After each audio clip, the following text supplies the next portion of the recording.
Welcome to Spooky Stories and Creepy Tales, where I, Silas Darkwood, narrate stories of horror and dread. Tonight, we venture into the English Lake District for Hugh Walpole's chilling tale, The Tarn. A man's long festering resentment toward a successful friend reaches its breaking point beside a deep, still pool of water. But some bodies of water hold more than just secrets, and some acts can never truly be washed away. Dim the lights, pull up your blanket, and maybe keep your distance from still waters.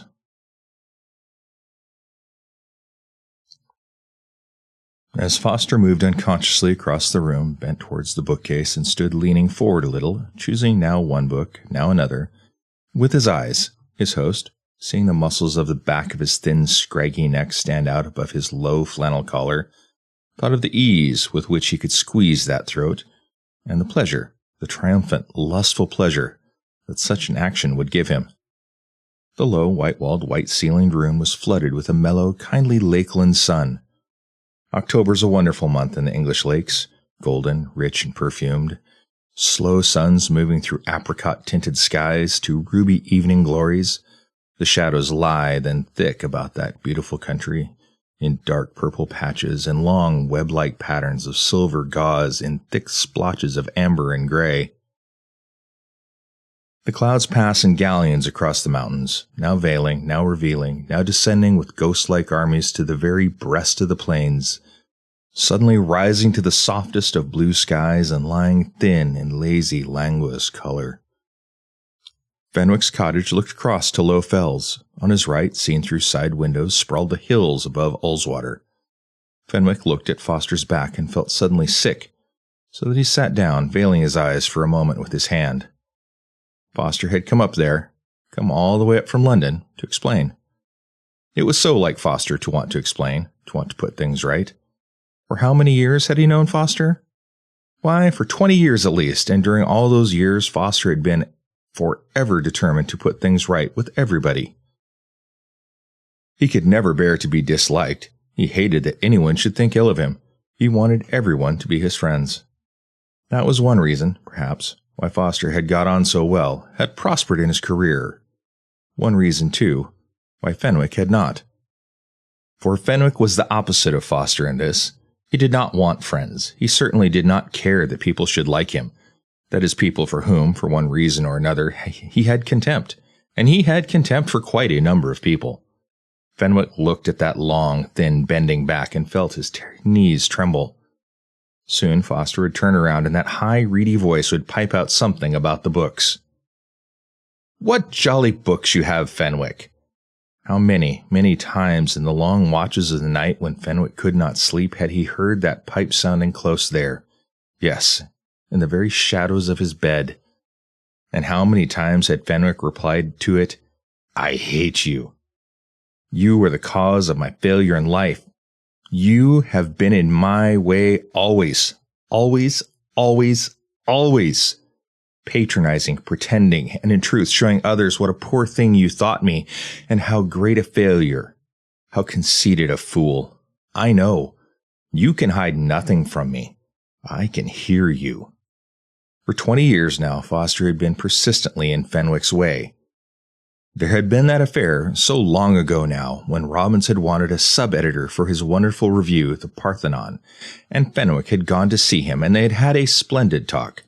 How magnificently Fenwick had talked that day, with what enthusiasm he had shown Robbins, who was blinded by his own conceit anyway, the kind of paper that The Parthenon might be.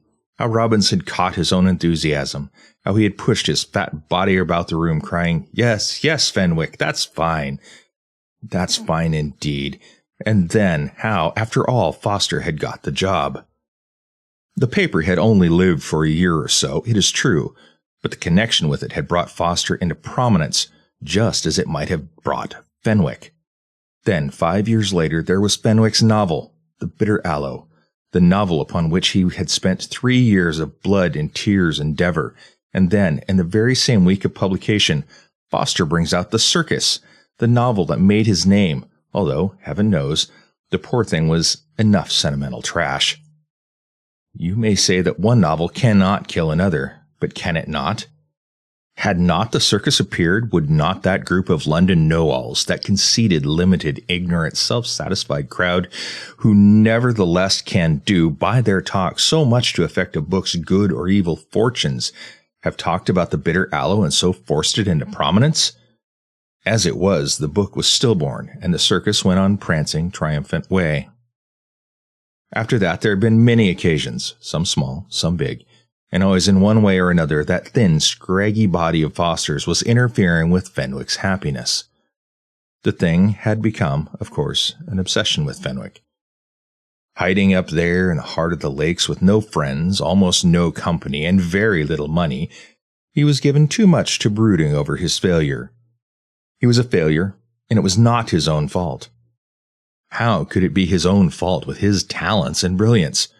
It was the fault of modern life and its lack of culture, the fault of the stupid material mess that made up the intelligence of human beings, and the fault of Foster. Always Fenwick hoped that Foster would keep away from him. He did not know what he would not do did he see the man. And then, one day, to his amazement, he received a telegram. "Passing through this way. May I stop with you Monday or Tuesday? Giles Foster." Fenwick could scarcely believe his eyes, and then, from curiosity, the cynical contempt, and from some deeper, more mysterious motive than he dared not analyze, he had telegraphed, "Come." And here the man was. And here he had come, would you believe it, to put things right. He had heard from Hamlin Eddins that Fenwick was hurt with him, had some kind of grievance. "I didn't like to feel that, old man, and so I thought I'd just stop by and have it out with you, see what the matter was, and put it right." Last night after supper, Foster had tried to put it right. Eagerly, his eyes like a good dog's who is asking for a bone that he knows he thoroughly deserves, he had held out his hand and asked Fenwick to say what was up. Fenwick simply had said that nothing was up. Hamlin Eddis was a damned fool. "Oh, I'm glad to hear that," Foster had cried, springing up out of his chair and putting his hand on Fenwick's shoulder. "I am glad of that, old man. I couldn't bear for us not to be friends. We've been friends so long. Lord, how Fenwick hated him at that moment. "What a jolly lot of books you have." Foster turned round and looked at Fenwick with eager, gratifying eyes. "Every book here is interesting. I like your arrangements of them, too. And those open bookshelves. It always seems to me a shame to shut up books behind glass." Foster came forward and sat down quite close to his host. He even reached forward and laid his hand on his host's knee.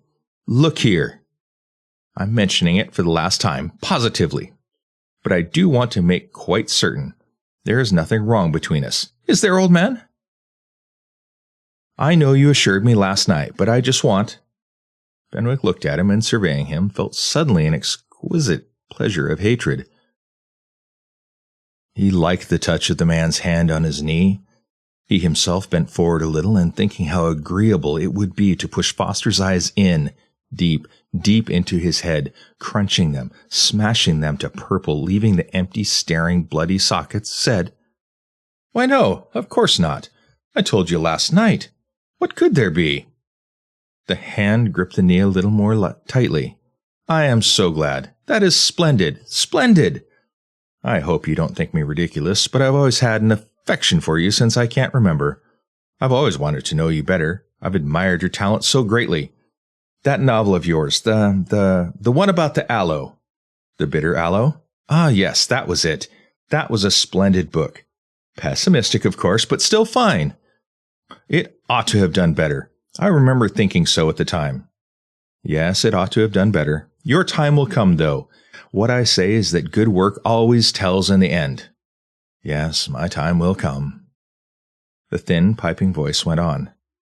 "Now, I've had more successes than I deserved. Oh, yes, I have. You can't deny it.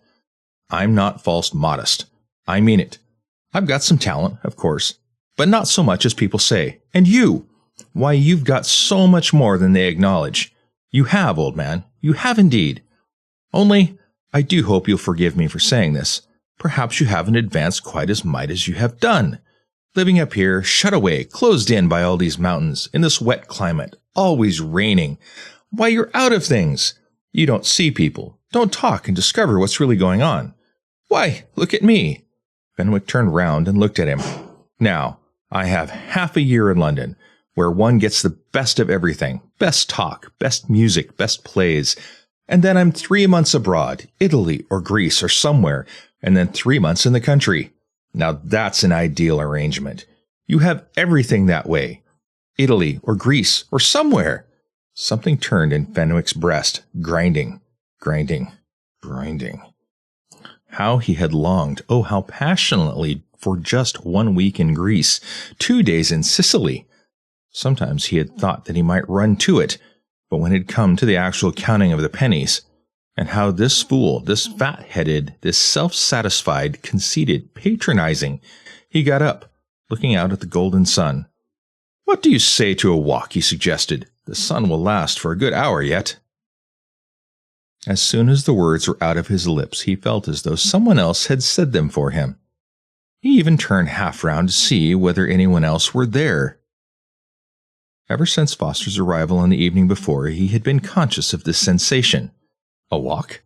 Why should he take Foster for a walk, show him his beloved country, point out those curves and lines and hollows, the broad silver shield of Ullswater, the cloudy purple hill hunched like blankets about the knees of some recumbent giant? Why? It was as though he had turned round to someone behind him and he had said, "You have some further design in this." They started out. The road sank abruptly to the lake, then the path ran between trees to the water's edge. Along the lake tones of bright yellow light, crocus-hued, rode upon the blue. The hills were dark. The very way that Foster walked bespoke the man. He was always a little ahead of you, pushing his long, thin body along with little eager jerks, as though, did he not hurry, he would miss something that would be immensely to his advantage. He talked, throwing words over his shoulder to Fenwick as you throw crumbs of bread to a robin. Of course I was pleased. Who would not be? After all, it's a new prize. They've only been awarding it for a year or two, but it's gratifying, really gratifying to secure it. When I opened the envelope and found the check there, well, you could have knocked me down with a feather. You could, indeed. Of course, £100 isn't much, but it's the honor. Whither were they going? Their destiny was as certain as though they had no free will. Free will? There is no free will. All is fate. Fenwick suddenly laughed aloud. Foster stopped. Why, what is it? What's what? You laughed. Something amused me. Foster slipped his arm through Fenwick's. It is jolly to be walking along together like this, arm in arm, friends. I'm a sentimental man. I won't deny it. What I say is that life is short and one must love one's fellow beings, or where is one? You live too much alone, old man. He squeezed Fenwick's arm. That's the truth of it. It was torture, exquisite, heavenly torture.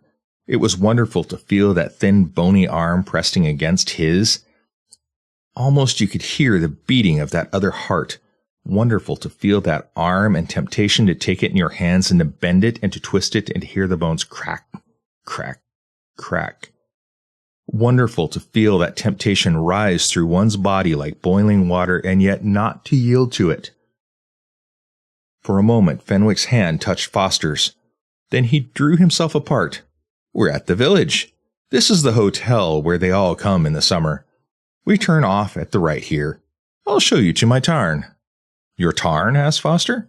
Forgive my ignorance, but what is a tarn exactly? A tarn is a miniature lake, a pool of water laying in the lap of the hill. Very quiet, lovely, silent. Some of them are immensely deep. I should like to see that. It is some little distance, up a rough road. Do you mind? Not a bit. I have long legs. Some of them are immensely deep, unfathomable. Nobody has touched the bottom, but quiet like glass, with shadows only. Do you know, Fenwick, I have always been afraid of water. I've never learnt to swim. I'm afraid to go out to my depth. Isn't that ridiculous? But it is all because at my private school years ago, when I was a small boy, some big fellows took me and held me with my head under the water and nearly drowned me. They did indeed. They went farther than they meant to. I can see their faces. Fenwick considered this. The picture leapt to his mind. He could see the boys, large, strong fellows probably, and this skinny thing like a frog, their thick hands about his throat, his legs like gray sticks kicking out of the water, their laughter, their sudden sense that something was wrong, the skinny body all flaccid and still. He drew a deep breath. Foster was walking beside him now, not ahead of him, as though he were a little afraid and needed reassurance. Indeed, the scene had changed. Before and behind them stretched the uphill path, loose with shale and stones. On the right, on a ridge at the foot of the hill, were some quarries, almost deserted, but the more melancholy in the fading afternoon because a little work still continued there. Faint sounds came from the gaunt listing chimneys. A stream of water ran and tumbled angrily into a pool below. Once and again a black silhouette, like a question mark, appeared against the darkening hill. It was a little steep here, and Foster puffed and blew. Fenwick hated him the more for that. So thin and spare, and still he could not keep in condition. They stumbled, keeping below the quarry on the edge of the running water, now green, now a dirty white-gray, pushing their way along the side of the hill. Their faces were now set toward Haviland. It rounded the cup of hills, closing in the base and then sprawling to the right. "There's my Tarn," Fenwick exclaimed, and then added, "The sun's not lasting as long as I had expected. It's growing dark already." Foster stumbled and caught Fenwick's arm. "This twilight makes the hills look strange, like living men. I can scarcely see my way." "We're alone here," Fenwick answered. "Don't you feel the stillness?" The men had left the quarry now and gone home. "There's no one in all this place but ourselves. If you watch, you'll see a strange green light steal down over the hills. It lasts for a moment, then it is dark. Ah, here's my Tarn. Do you know how I love this place, Foster? It seems to belong especially to me, just as much as all your work and your glory and fame and success seem to belong to you. I have this, and you have that. Perhaps in the end we are even after all. Yes. But I feel as though that piece of water belonged to me and I to it, and as though we should never be separated. Yes. Isn't it black? It is one of the deep ones. No one has ever sounded it. Only Helvellyn knows, and one day I fancy that it will take me, too, into its confidence, will whisper its secrets." Foster sneezed. "Very nice. Very beautiful, Fenwick. I like your Tarn. Charming. And now let's turn back. That is a difficult walk beneath the quarry. It's chilly, too. Do you see that little jetty there?" Fenwick led Foster by the arm. "Someone built that out into the water. He had a boat there, I suppose. Come and look down." From at the end of the jetty it looked so deep and the mountains seemed to close round. Fenwick took Foster's arm and led him to the end of the jetty. Indeed, the water looked deep here, deep and very black. Foster peered down, then looked up at the hills that did indeed seem to have gathered close round him. He sneezed again. "I've caught a cold, I'm afraid. Let's turn homewards, Fenwick, or we shall never find our way." "Home, then," said Fenwick, and his hands closed round the thin, scraggy neck. For the instant the head half turned, and two startled, strangely childish eyes stared at him.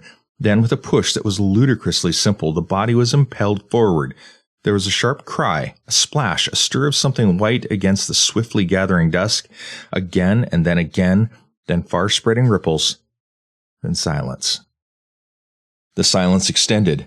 Having enwrapped the Tarn, it spread as though with finger on lip to the already quiescent hills. Fenwick shared in the silence. He luxuriated in it. He did not move at all. He stood there, looking upon the inky waters of the Tarn, his arms folded, a man lost in intensest thought. But he was not thinking. He was only conscious of a warm, luxurious relief, a sensuous feeling that was not thought at all. Foster was gone. That tiresome, prating, conceited, self-satisfied fool. Gone, never to return. The Tarn assured him of that.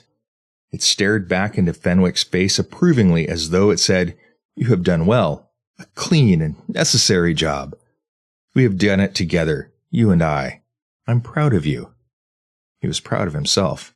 At last he had done something definite with his life. Thought, eager, active thought was now beginning to flood his brain.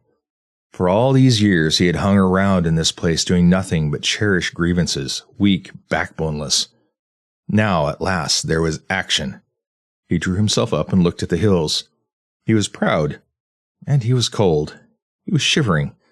He turned up the collar of his coat. Yet there was that faint green light that always lingered in the shadows of the hills for a brief moment before darkness came. It was growing late. He had better return. Shivering now so that his teeth chattered, he started off down the path and then was aware that he did not wish to leave the Tarn. The Tarn was friendly, the only friend he had in all the world. As he stumbled along in the darkness, this sense of loneliness grew. He was going home to an empty house. There had been a guest in it last night. Who was it?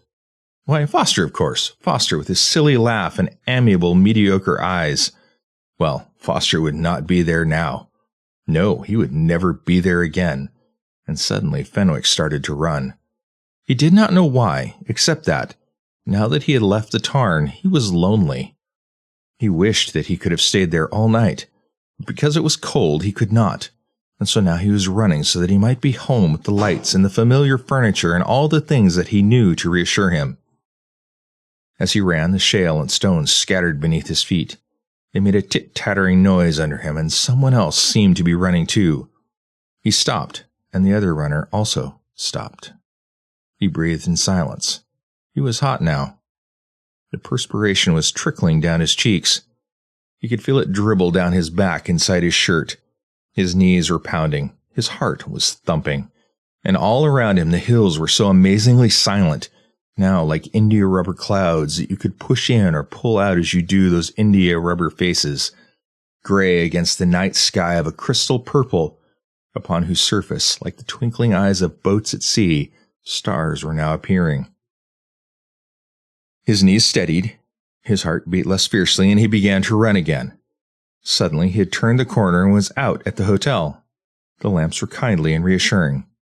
He walked then quietly along the lakeside path, and had it not been for the certainty that someone was treading behind him, he would have been comfortable and at his ease. He had stopped once or twice and looked back, and once he had stopped to call out, "Who's there?" Only the rustling trees answered. He had the strangest fancy, but his brain was throbbing so fiercely that he could not think. That it was the Tarn that was following him. The Tarn slipping, sliding along the road, being with him so that he should not be lonely. He could almost hear the Tarn whisper in his ear, "We did it together, and so I do not wish you to bear all the responsibility yourself. I will stay with you so that you are not lonely."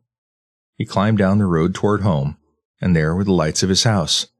He heard the gate click behind him as though it were shutting him in. He went into his sitting room, lighted and ready. There were the books that Foster had admired. The old woman who looked after him appeared. "Will you be having some tea, sir?" "No, thank you, Annie." "Will the other gentleman be wanting any?" "No, the other gentleman is away for the night." "Then there will be only one for supper?" "Yes, only one for supper." He sat in the corner of the sofa and fell instantly into a deep slumber. He woke when the old woman tapped him on the shoulder and told him that supper was served. The room was dark save for the jumping light of two uncertain candles. Those two red candlesticks. How he hated them up there on that mantelpiece. He had always hated them, and now they seemed to him to have something of the quality of Foster's voice, that thin, reedy, piping tone. He was expecting at every moment that Foster would enter, and yet he knew that he would not. He continued to turn his head toward the door, but it was so dark there that you could not see. The whole room was dark, except just there by the fireplace where the two candlesticks went whining with their miserable twinkling plaint. He went into the dining room and sat down to his meal, but he could not eat anything. It was odd. That place by the table where Foster's chair should be, odd, naked, and made a man feel lonely. He got up once from the table and went to the window, opened it, and looked out. He listened for something. A trickle as of running water, a stir through the silence as though some deep pool were filling to the brim. A rustle in the trees, perhaps. An owl hooted, sharply as though someone had spoken unexpectedly behind his shoulder. He closed the windows and looked back, peering under the dark eyebrows into the room. Later on, he went up to his bed. Had he been sleeping, or had he been lying lazily as one does, half dozing, half luxuriously, not thinking? He was wide awake now, utterly awake, and his heart was beating with apprehension. It was as though someone had called him by name. He slept always with his window a little open and the blind up. Tonight the moonlight shadowed in sickly fashion the objects in his room. It was not a flood of light, nor yet a sharp splash, silvering a square, a circle, throwing the rest into ebony darkness. The aught was dim, a little green, perhaps, like the shadows that come over the hills just before dark. He stared at the window, and it seemed to him that something moved there. Within, or rather against, the green-gray light, something silver-tinted glistened. Fenwick stared. It had the look, exactly, of slipping water. Slipping water! He listened, his head up, and it seemed to him that from beyond the window he caught the stir of water, not running, but rather welling up and up, gurgling with satisfaction as it filled and filled. He sat up higher in bed and then saw that down the wallpaper beneath the window water was undoubtedly trickling. He could see it lurch to the projecting wood of the sill, pause, and then slither down the incline. The odd thing was that it fell so silently. Beyond the window there was that odd gurgle, but in the room itself, absolute silence. Whence could it come? He saw the line of silver rise and fall as the stream along the window edge ebbed and flowed. He must get up and close the window. He drew his legs above the sheets and blankets and looked down. He shrieked. The floor was covered with a shining film of water. It was rising. As he looked, it had covered half the short, stumpy legs of the bed. It rose without a wink, a bubble, a break. Over the sill it poured now in a steady flow, but soundless. Fenwick sat up in bed, the clothes gathered up to his chin, his eyes blinking, the Adam's apple throbbing like a throttle in his throat. But he must do something. He must stop this. The water was now level with the seats of the chairs, but still was soundless. Could he but reach the door! He put down his naked foot, then cried again. The water was icy cold. Suddenly, leaning, staring at its dark, unbroken sheen, something seemed to push him forward. He fell. His head, his face was under the icy liquid. It seemed adhesive, and in the heart of its ice, hot like melting wax. He struggled to his feet. The water was breast high. He screamed again and again. He could see the looking-glass, the row of books, the picture of Dreer's horse, aloof, impervious. He beat at the water, and flakes of it seemed to cling to him like scales of fish clammy to his touch. He struggled, plowing his way toward the door. The water was now at his neck, and something had caught him by the ankle. Something held him. He struggled, crying, "Let me go! Let me go! I tell you, let me go! I hate you! I hate you! I will not come down to you! I will not!" The water covered his mouth. He felt that someone pushed in his eyeballs with bare knuckles. A cold hand reached up and caught his naked thigh. In the morning, the little maid knocked, and receiving no answer, came in, as was her wont, with his shaving water. What she saw made her scream. She ran for the gardener. They took the body with its staring, protruding eyes, its tongue sticking out between the clenched teeth, and laid it on the bed. The only sign of disorder was an overturned water jug. A small pool of water stained the carpet. It was a lovely morning. A twig of ivy, idly, in the little breeze, tapping the pane. Well, dear listener, Fenwick thought he could silence his demons by drowning his rival, but the Tarn had other ideas about who should sink into its depths. What did you make of this story? Was the water real, or was it Fenwick's guilt that truly drowned him? If that story sent shivers down your spine, hit that like button, drop a comment below with what you thought of it, or what story you would like me to read next. While you're there, don't forget to subscribe and click the notification bell to never miss a new story, because I drop new stories every Wednesday and Friday. Have you got a terrifying story of your own that you would like me to consider reading?